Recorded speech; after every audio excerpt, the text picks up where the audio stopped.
Bonjour à toutes et à tous, bienvenue dans la chaîne Nisbet BTP. Moi c'est Bertolt Sakin, pour ceux qui ne me connaissent pas, je m'étais déjà présenté lors de la production de la première vidéo sur comment craquer et comment installer autant pour moi et craquer le logiciel H4. Pour ceux qui viennent d'arriver sur la chaîne, n'oubliez pas à liker, à vous abonner et à partager. Donc vous abonner, cela va vous permettre de ne plus manquer mes prochaines vidéos. Et lorsque vous vous abonnez, cliquez toujours sur la cloche de notification.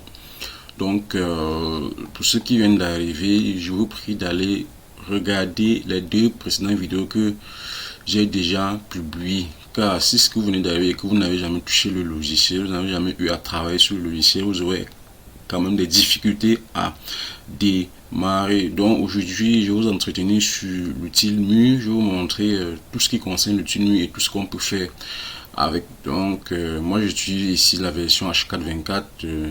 Vous allez utiliser chez vous la version que vous voulez. Tout ça c'est presque la même chose. Donc sans toutefois tarder, nous allons passer à l'essentiel. Donc je vais venir ici sur outil mur. Ici pour ceux qui ont HK, bon, pour certaines versions, la palette sera un peu réduite, n'est-ce pas? Si c'est comme ça peut être comme ceci. Donc, vous venez ici seulement à ce niveau, vous glissez votre souris. Vous attendez, lorsque la souris devient, met une flèche là, faites un clic gauche et puis vous cliquez, vous cliquez pour pouvoir augmenter la palette, pour pouvoir bien lire suffisamment tout ce qui est écrit là.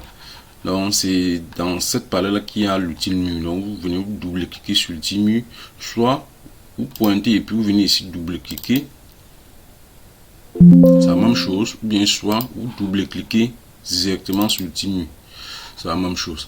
Alors lorsque vous double cliquez sur l'outil mur, cette palette va apparaître ici. C'est pour paramétrer le mur, d'accord? Donc ici vous avez premier étage. Il y a un truc d'abord que j'ai oublié. Lorsque vous ouvrez à chaque fois bien un logiciel, il faut toujours oublier de ne pas le paramétrer. Donc il faut toujours le paramétrer avant de travailler. Donc pour H4, j'avais montré dans les précédentes vidéos, vous venez dans options, préférence projet, unité de travail. Donc moi je veux travailler en mètres. Je vais laisser 3 chiffres, 3 décimales. Ici je laisse 2. Surface en mètres carrés, oui, et puis c'est tout. Je mets ok. Donc il y a aussi le paramétrage des cotations, mais les cotations ça m'intéresse pas pour l'instant. Donc vous voulez double cliquer sur l'outil mur. Nous allons paramétrer le mur ensemble, mais avant cela il faut aussi définir le nombre d'étages. Donc bon, ici la définition de nombre d'étages n'est pas très intéressante, peu importe au niveau où vous dessinez. Ici je veux juste vous montrer comment le mur fonctionne. Donc c'est lorsque on sera en train de réaliser un projet de A à Z, donc que je veux vraiment vous montrer la nécessité de se placer dans chaque niveau, d'accord? Mais qu'à cela ne tienne, l'idéal, vous pouvez quand même venir vous placer au rez-de-chaussée pour qu'on ait la même vue d'ensemble, d'accord? Donc une fois que vous êtes placé sur 0 rez-de-chaussée, vous venez sur double cliquer sur l'outil mur. Alors cette palette va apparaître. Vous voyez ici c'est masqué, c'est parce que c'est lié à l'étage 1, d'accord? Si vous voulez modifier la hauteur, c'est ça, c'est 2,8. Donc ça là, c'est la hauteur du mur. Si je viens dans définition des étages, vous allez voir que c'est 2,8. Vous voyez, c'est 2,8. Voilà. Donc je disais tantôt, vous double cliquez sur l'outil mur, soit ici, soit là-bas, c'est la même chose. Vous voyez, ici c'est à moins 0,15. Ça c'est la hauteur sous dalle. C'est-à-dire que voici votre dalle et le mur ne touche pas la dalle en fait. C'est ce que ça veut dire ici. Donc si vous mettez moins 0,15, ça signifie que le mur, avant de toucher la dalle, il y aura un vide de 15 cm. C'est pour ça qu'il y a moins. Le moins c'est par rapport à l'origine de la dalle qui est en haut. D'accord? Même chose ici, ils sont à moins 0,15. Cela signifie que au lieu que le mur soit à 0 du sous-sol, ça doit descendre de moins 15 cm. Ce que ça veut dire. Donc si vous voulez que le mur débute exactement à 0, donc au rez-de-chaussée, vous mettez 0. La même chose ici, si c'est que vous voulez que le mur touche la dalle à ras, donc vous mettez aussi 0. Maintenant, si vous voulez que le mur déborde la dalle, vous saisissez la valeur. Par exemple, je veux que le mur déborde la dalle de 0,15. Je mets 0,15. Vous allez voir comment ça va déborder la dalle. Voilà la portion du mur qui a débordé la dalle. Ce qui est un peu en gris là, c'est votre dalle. Donc, c'est l'esquisse que H4 montre. Par contre, ici, si je saisis une valeur positive, vous allez voir comment ça va. Ça sera au-dessus de la dalle. Voilà le rez-de-chaux. Voilà la valeur. L'indice 0 en fait, la coordonnée 0. Donc si je mets cette valeur, ça sera débordé de 0,15. Mais si je mets 0, ça va descendre. D'accord, mais généralement ici c'est 0,0 puisque construire les murs qui débordent de la dalle, bon, ça dépendra de vos spécificités. Donc aujourd'hui l'idéal c'est de mettre à 0,0. Maintenant si j'ai envie de modifier la valeur ici, je viens ici, je clique sur non-lit. Dès que je clique sur non-lit, ça va s'activer. D'accord, ça va s'activer. Maintenant, cela veut dire quoi? Lorsque je clique ici, ça disparaît. Ou bien dans l'un des étages, ceci se masque. Ça veut dire quoi? Ça veut dire que si je dessine tous les murs ici au RDC, d'accord, après, et que je constate après qu'il faille que je modifie toute la taille du mur là, je vais venir je vais venir modifier ici et puis tous les murs seront modifiés en hauteur. Maintenant, quand je mets sur non-lit, ça signifie que je peux modifier chaque mur, la hauteur de chaque mur, hein, en fonction de ce que je veux. C'est ce que ça veut dire, le non-lit et lit. Voilà. Donc maintenant, lorsque vous changez ces paramètres, vous venez ici, vous avez structure basique composite, structure... ça c'est structure basique composite profil complexe. Ça c'est structure basique composite profil complexe. Ici c'est structure basique. Donc vous voyez que c'est presque la même chose, mais la manière de représenter le mur diffère. Vous voyez ici c'est un mur simple. Ici il y a des isolations tant pour moi qu'on a mis de part et d'autre. Vous voyez, il y a le mur ici, c'est juste un mur simple. Ici, en plus du mur, il y a des abords là qu'on a ajouté. D'accord, ça sont les épaisseurs des chapes. Ici, c'est tout autre chose. On verra plus tard dans quel contexte les utiliser. Mais aujourd'hui, nous allons seulement nous attarder sur ce type. Une fois que vous avez défini votre niveau et sa cote arithmétique, vous allez venir ici choisir le matériau. Vous voulez que le mur soit en quoi? En matériau bois, en béton ou bien en mortier. Je vais choisir béton. D'accord, ici c'est l'épaisseur du mur. Bon, nous verrons les deux si plus tard. Aujourd'hui c'est ceci qu'on nous allons utiliser. Option de géométrie droite. Et vous venez ici, vous donnez ça, c'est l'épaisseur du mur. Vous voulez un mur de 0,15 cm, de 20 ou de 40, ça dépendra de vous. Nous allons saisir 0,15 cm. D'accord. De même, nous verrons les deux ici plus tard. Ça, ce sont les murs inclinés, les murs qui ont d'autres formes bizarres. Mais aujourd'hui, nous allons travailler sur le mur droit. D'accord. Parce que si c'est que quand c'est coché là, l'angle est masqué. Ça veut dire qu'un mur droit, on ne peut pas ancrer l'angle. D'accord. Mais si vous voulez un mur qui est incliné, puisqu'il y a des murs inclinés, ça dépendra de quel type de maison vous voulez faire. Vous venez ici ou ici. Et vous voyez que l'angle s'active automatiquement. D'accord. Donc, pour l'instant, nous avons utilisé le mur droit. Et encore, quoi d'intéressant, vous avez vu ici. Non, ça ne fera pas l'objet de cette vidéo aujourd'hui. Donc, lorsque vous avez paramétré ce haut, vous venez ici dans modèle. C'est intéressant, dans modèle. Je vais faire exprès de valider d'abord la palette et puis de faire un mur. D'accord. Je vais venir ici changer, vous allez voir la différence. Je vais valider d'abord. Donc maintenant, quand il écrase le petit mur, si vous ne connaissez vraiment rien faire, d'accord, vous venez ici H4 vous indique quand même un peu ce qu'il faut faire. Il dit, puisque il sait que vous avez paramétré le mur, mais il sait que c'est pour faire quelque chose en fait. Il dit, entrez le premier point des murs chaînés. Pourquoi il dit mur chaîné? Parce que ici, c'est le zigzag. Donc, voilà, option géométrique, droit, simple, chenille, rectangulaire, ainsi de suite. Ceci veut dire que si je veux dessiner le mur, tant que je ne clique pas 2 fois, ça va toujours continuer à dessiner. Un exemple, si je clique, je continue. Là, c'est une fois. Quand je veux m'approcher sur un autre point, ça va toujours me proposer de dessiner. Tant que je ne clique pas 2 fois, ça va toujours continuer, ça va toujours s'approcher. Maintenant, si je clique là, je clique encore, ça s'arrête. Ça, c'est le mur chaîné. D'accord. Maintenant, pour changer ça, vous venez, vous faites un clic gauche et puis vous maintenez. Ça va vous proposer d'autres formes. D'accord. Généralement, c'est les deux qu'on utilise, mais en fonction de ce que vous voulez, vous pouvez utiliser les deux derniers.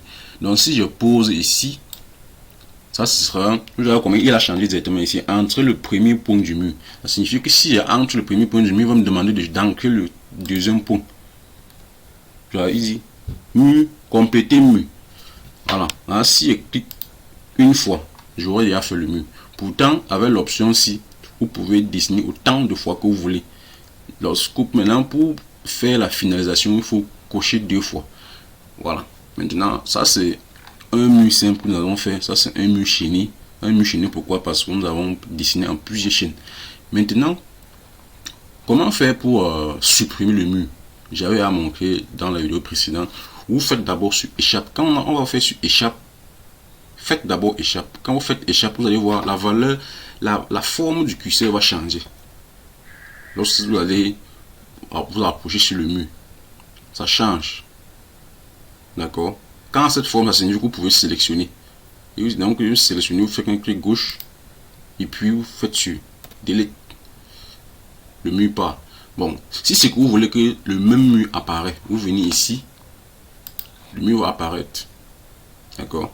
Donc, en d'autres termes, si c'est que vous cliquez, si vous ne voulez pas appuyer sur échappe, une autre manière de faire disparaître le mur, c'est de venir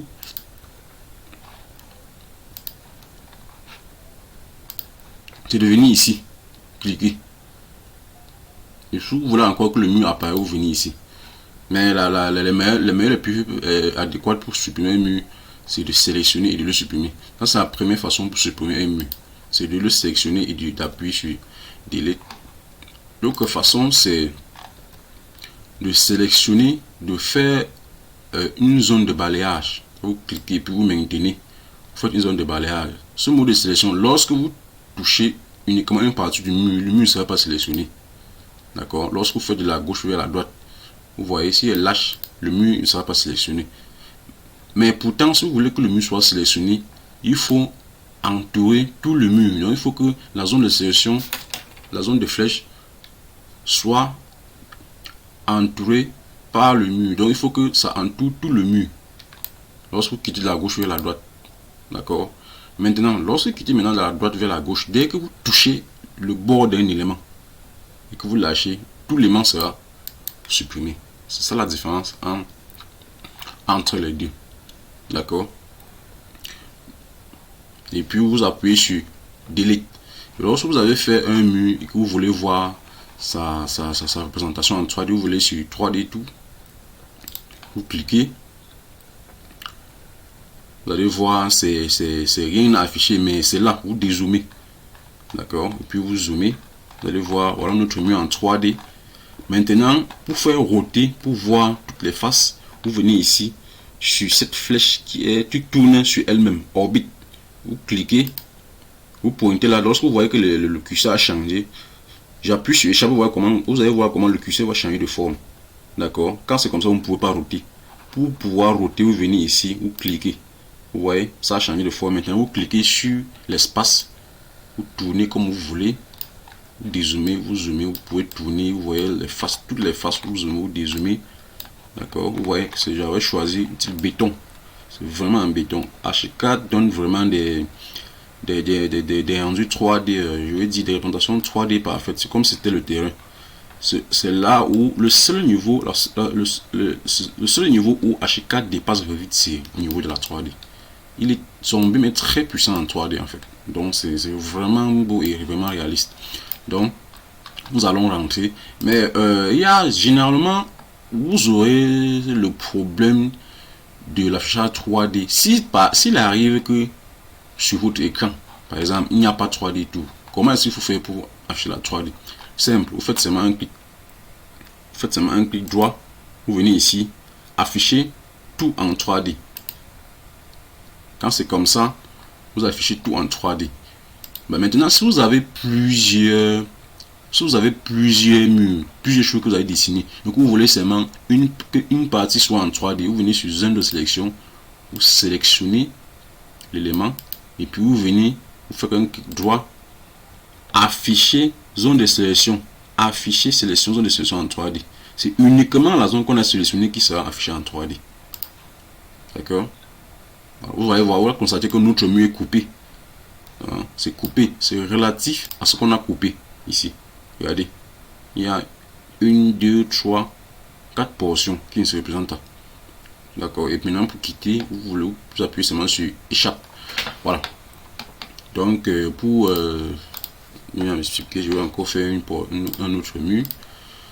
Voilà. Lorsque vous avez, qu'est-ce que je vais faire? Ok. Lorsque vous voulez dessiner un mur, assurez-vous que le mur est droit. Donc voilà un exemple. Voilà, en fait, voilà une trace que le logiciel propose. Ça signifie que lorsque vous n'êtes pas aligné sur le trait en interrompu, là, votre mur n'est pas droit.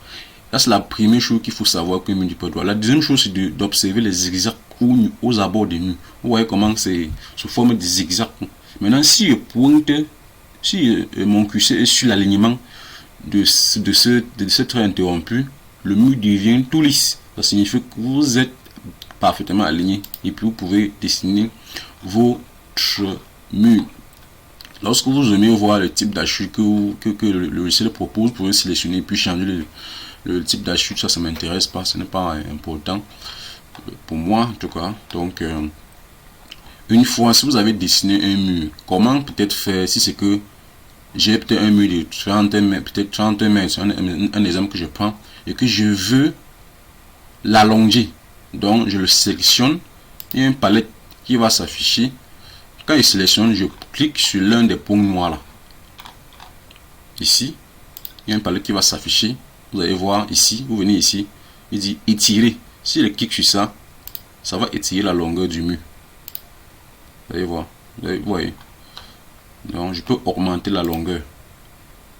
Maintenant, de même que je peux diminuer. Là, il faut vous rassurer que c'est sur étirer. D'accord, il peut raccourcir la longueur jusqu'ici.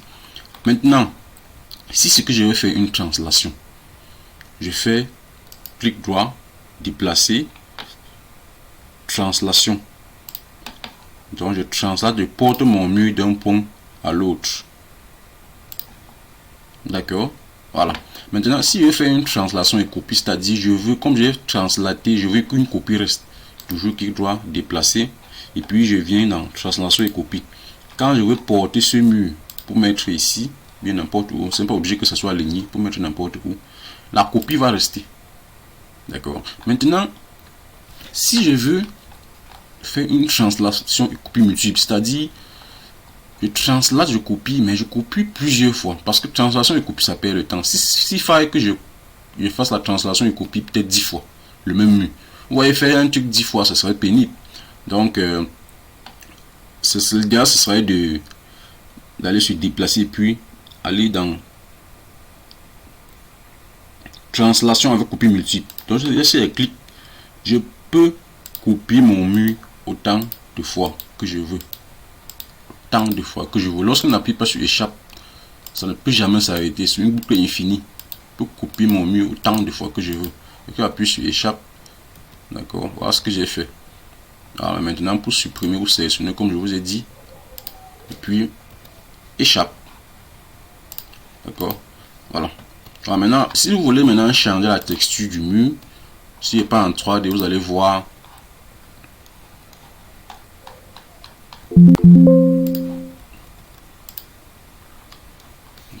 Faire un autre mur.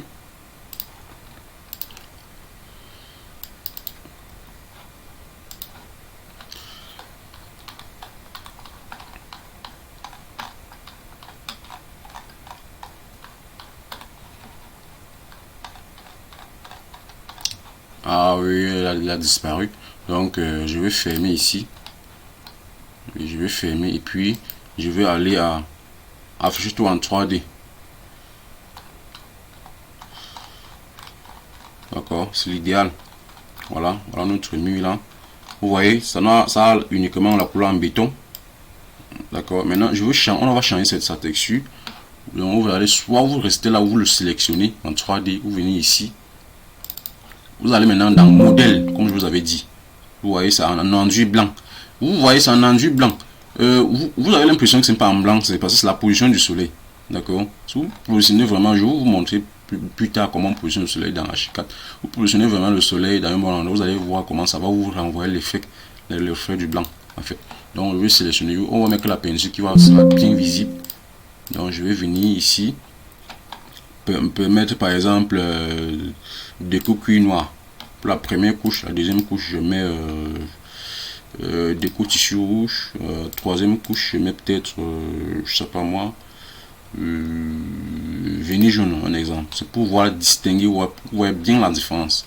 Lorsqu'il est valide, vous allez voir comment les propriétés du mur vont changer en couleur. Donc, vous avez vu. Donc, si là, vous allez voir ici c'est en noir, ici c'est en rouge, ici c'est en jaune.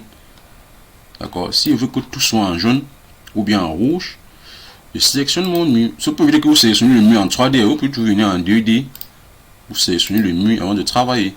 Donc, vous venez ici comme je vous ai dit. Et puis, si je veux que tout soit en noir, je clique seulement sur la boucle-ci. D'accord, lier surface. Donc, quand je vais cliquer ici, ça va lier la surface et la surface à cette-ci. Vous voyez, tout ça en noir.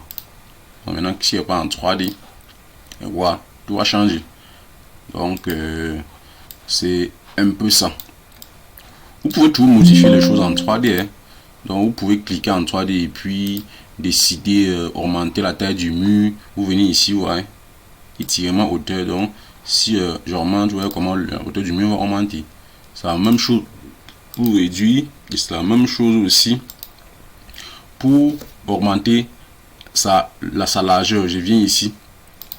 Donc, je peux augmenter la largeur. Donc, voilà les opérations. Il y a aussi d'autres opérations, c'est utile rotation. Donc je vais vous montrer très rapidement car nous allons arrêter la vidéo. Ça fait 22 minutes, c'est assez beaucoup. Donc je vais vous faites un clic droit, déplacer, rotation. Donc vous pour roter, il faut au moins 2 points pour roter. Donc vous choisissez le point de départ et le point de fin. Et puis vous rotez selon l'angle. Ouais, vous rotez votre mur d'un angle tel. Donc je vais entrer. Si vous voulez roter et conserver la copie, c'est exactement la même chose qu'on a fait précédemment, mais avec l'outil déplacer. Vous venez sur rotation et copie.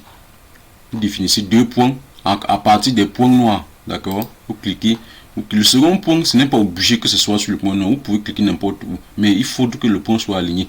Il faut que les 2 points là soient sur la même droite-ci, en fait. D'accord. Donc vous cliquez puis vous définissez votre angle. Soit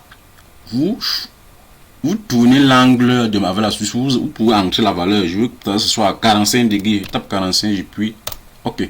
Vous avez commencé à copier et ça a laissé l'exemplaire. D'accord. Maintenant, si vous voulez aussi utiliser l'outil copie multiple, rotation et copie multiple, je viens sur déplacer, rotation et copie multiple. Lorsque je veux choisir 2 points, je veux roter autant de fois que je veux.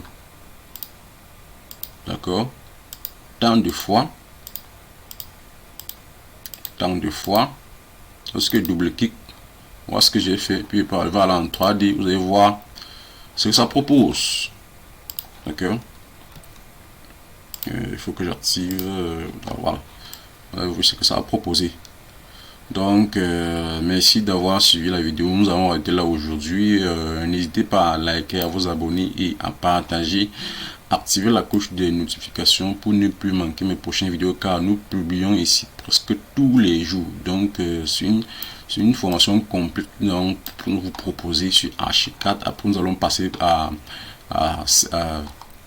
Twinmotion et après CP4 pour le calcul de structure. Donc nous avons fait beaucoup de bonnes choses dans cette chaîne. Donc abonnez-vous, partagez massivement et likez Ciao.